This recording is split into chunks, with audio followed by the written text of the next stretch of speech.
എല്ലാവർക്കും നമസ്കാരം, സ്വാഗതം. അപ്പോൾ ഇന്ന് നമുക്ക് ഹരിനാമ കീർത്തനത്തിലെ 4ാമത്തെ പദ്യം നോക്കാം. എഴുത്തച്ഛൻ എന്ന മഹാകവിയെ പ്രണമിക്കുന്നു. എല്ലാ ഗുരുക്കന്മാർക്കും നമസ്കാരം. ഗണേശായ നമ, സരസ്വതി നമ. എല്ലാവർക്കും ഒരു നല്ല ഓണക്കാലം ആശംസിക്കുന്നു. അർക്കാനലാദി വെളിവൊക്കെ ഗ്രഹിക്കുമൊരു കണ്ണിന്നു കണ്ണു മനമാകുന്ന കണ്ണതിന് കണ്ണായിരുന്ന പൊരുൾ താനെന്നുറയ്ക്കും അളവാനന്ദമെന്തു ഹരിനാരായണായ നമ. അപ്പോൾ ഇവിടെ നമുക്ക് നമ്മൾ ഞാൻ എന്നൊക്കെ പറയുന്ന ആ ഒരു സത്യത്തിൻ്റെ അടുത്തേക്ക് വരുന്ന ഒരു ശ്ലോകമാണിത്. അതായത് നമ്മളെ ആത്മാവിൻ്റെ അന്വേഷണം ആദ്യം ഇന്ദ്രിയ വിഷയങ്ങളിൽ നിന്ന് തുടങ്ങി പിന്നെ മനസ്സിലേക്കും, മനസ്സിൽ നിന്ന് പിന്നെ അഹം എന്ന ആ ആത്മബോധത്തിലേക്കും എത്തിക്കുന്ന ആ 3 സ്റ്റെപ്പിനെ കുറിച്ചാണ് ഇതിൽ പറയുന്നത്. അതായത് സൂര്യൻ, അഗ്നി മുതലായവ എല്ലാം കണ്ടറിയുന്നതിന് നമുക്ക് ഇന്ദ്രിയങ്ങൾ വേണം. ആ ഇന്ദ്രിയങ്ങൾ, കണ്ണ് ഒരു ഇന്ദ്രിയമാണ്. അതുപോലെ കണ്ണ് എന്ന ഇന്ദ്രിയത്തെ കണ്ണ് എന്താണ് ചെയ്യണമെന്ന് അറിയാൻ മനസ്സ് വേണം. ആ മനസ്സാണ് 2ാമത്തെ തലം.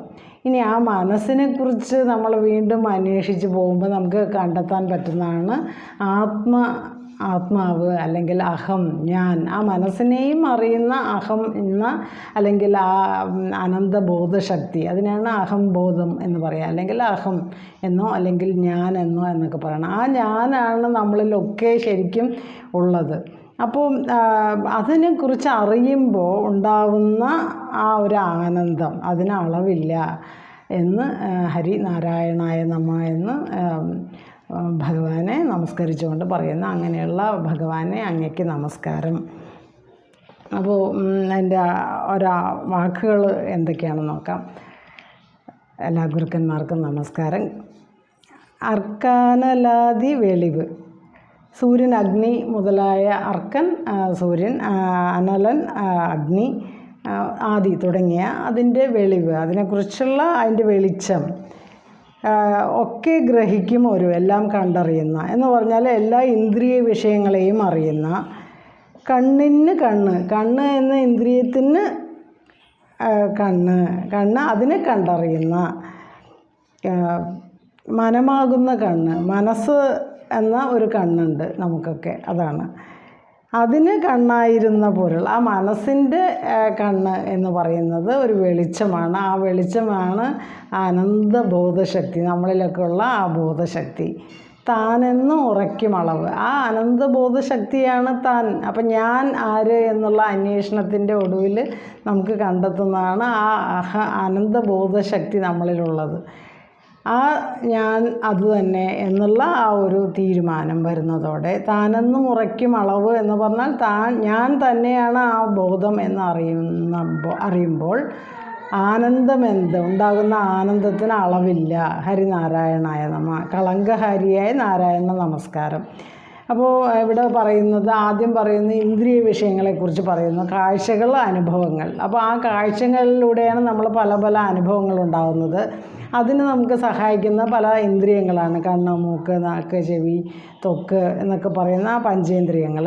ഈ പഞ്ചേന്ദ്രിയങ്ങളാണ് രൂപ, സ്പർശ, ഗന്ധ, രസസ്പർശമൊക്കെ അനുഭവിക്കാൻ നമ്മളെ സഹായിക്കുന്നത്. അപ്പോൾ ഇവയിലൂടെയാണ് നമ്മൾ കാഴ്ചകൾ കാണുന്നത് അല്ലെങ്കിൽ കാഴ്ചകൾ അനുഭവിക്കുന്നത്. അപ്പോൾ നമുക്ക് ഇപ്പോൾ പറയാൻ പറ്റുക ദൃശ്യ വിവേക വിചാരം എന്ന് പറയും. അപ്പോൾ ദൃക്ക് എന്ന് പറഞ്ഞാൽ ഇതെല്ലാം അനുഭവിക്കുന്ന ആ ബോധശക്തിയാണ് ദൃക്ക്.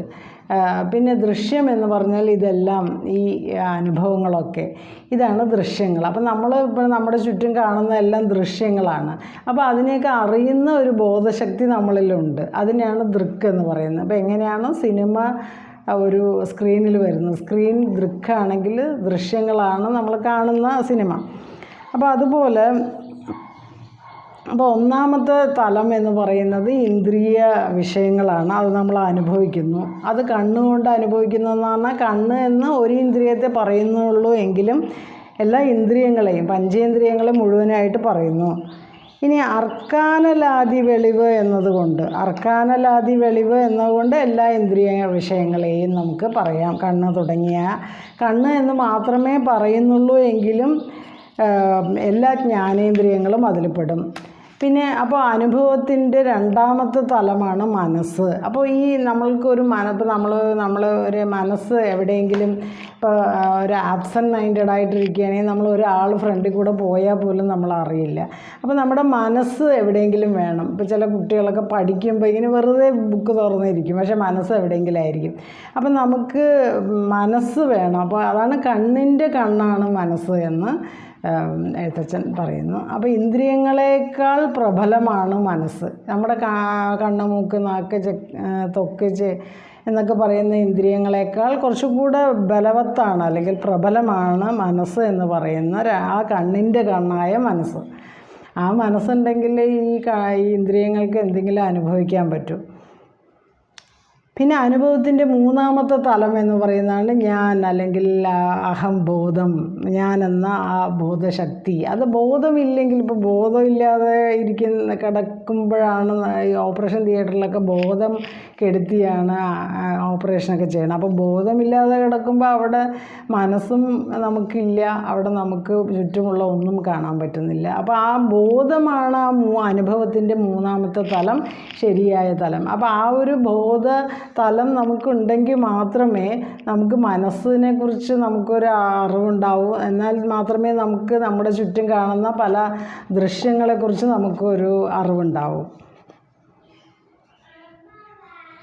അപ്പം നമുക്ക് ഈ ഒരു അഹംബോധം അല്ലെങ്കിൽ ഞാൻ എന്നത് ബോധശക്തിയാണ്. ഈ ബോധശക്തിയാണ് നമ്മൾ ഈശ്വരൻ എന്ന് പറയുന്നത്. അപ്പോൾ ഈശ്വരൻ ആരാണെന്ന് പറഞ്ഞാൽ നമ്മളെ ഉറങ്ങിക്കിടക്കുന്ന നമ്മളെ ഉണർത്തി നിലനിർത്തി രാത്രി വീണ്ടും ഉറക്കുന്ന ആ ഒരു ബോധശക്തിയാണ് ശരിക്കും ഈശ്വരൻ എന്ന് പറയുന്നത്.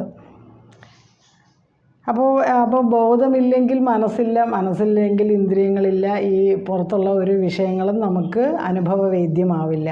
അപ്പോൾ അതുകൊണ്ട് ഞാൻ എന്നത് ഈ ബോധമാണ് എന്നും ആ ബോധത്തിന് നമുക്ക് ദൃക്ക് എന്ന് പറയാമെന്നും അതാണ് ഈശ്വരനെന്നും. അപ്പോൾ ആ ഈശ്വരനില്ലെങ്കിൽ ഞാനില്ല, നമുക്കൊന്നും അറിയാനും കഴിയില്ല എന്നുള്ള ഇത്തരം ചിന്തകളാണ് ഈ ഒരു പദ്യത്തിലൂടെ എഴുത്തച്ഛൻ എന്ന മഹാകവി നമുക്ക് പറഞ്ഞു തരുന്നത്. ഒരു വലിയ ഒരു തത്വം അടങ്ങിയിട്ടുള്ള ഒരു പദ്യമാണിത്.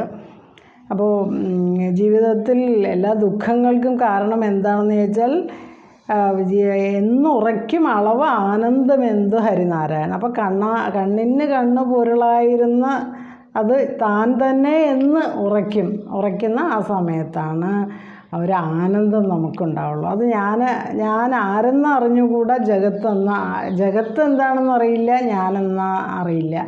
ആ ഒരു സമയത്താണ് ദുഃഖം എന്ന് പറയുന്നത്. അപ്പോൾ ഈ മൂന്ന് തലങ്ങളെക്കുറിച്ചൊരു ബോധം വരുമ്പോൾ നമുക്ക് ഞാൻ എന്ന് പറഞ്ഞാലും ഈശ്വരൻ എന്ന് പറഞ്ഞാലും എന്താണെന്നുള്ളൊരു അറിവ് കിട്ടുമ്പോൾ ആ ഒരു അതിലൂടെ ഉണ്ടാകുന്ന ഒരു ആനന്ദം, ഇക്കാര്യങ്ങൾ സംശയാതീതമായി ഉറപ്പ് വരുന്നതോടുകൂടി അജ്ഞത മാറുന്നു, അറിവില്ലായ്മ ഒക്കെ മാറുന്നു, പിന്നെ അവിദ്യ മാറുന്നു. അങ്ങനെ അതിലൂടെ അതിരറ്റ ആനന്ദം കൈവരുന്നു.